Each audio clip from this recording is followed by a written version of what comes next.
Okay, I've got an engine in it. It's not the one that's supposed to be in it. The V-twin Honda is going to need a lot more work done to it. I know it runs. I've had it running. It was in an old trenching machine, but I want to make sure it's right before I put it in because it's so big and heavy and it's going to be real compact in there. So for now, I had a little Honda, I believe it's 5 horse or 5.5 horse, out of a pressure washer. I put it in there, filled it with fluid, of course, blew a line immediately, and I'm sure there'll be others that go too, but I'll replace them as I get time. That's why all the oil's on the bottom of the machine. But literally, it's got one belt pulley that runs the whole thing, and granted, it's not the correct pulley. It should be a good bit bigger, I believe.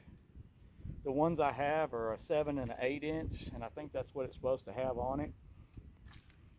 But the only ones I got are for a 1-inch shaft for that V-twin, and this has just got a 3/4 shaft, and the only pulley I have is that little bitty 3-inch.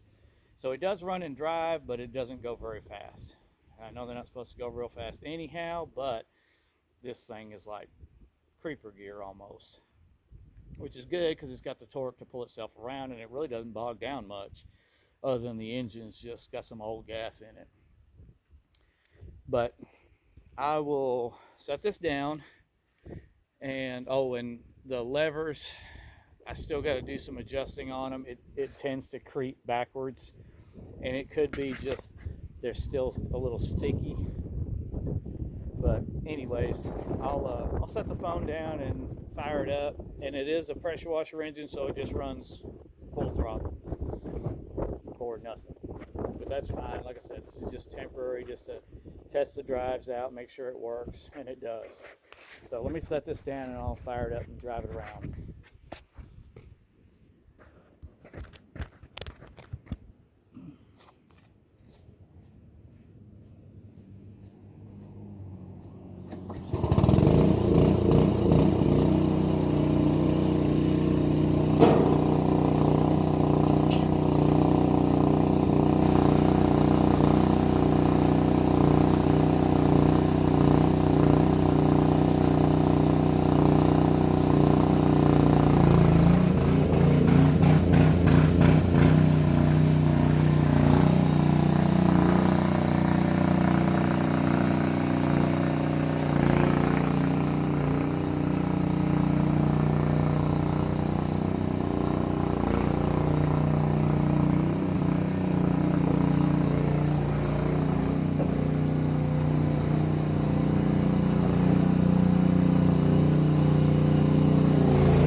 And there you have it. If you haven't already, like and subscribe. Hit the notification bell. See ya.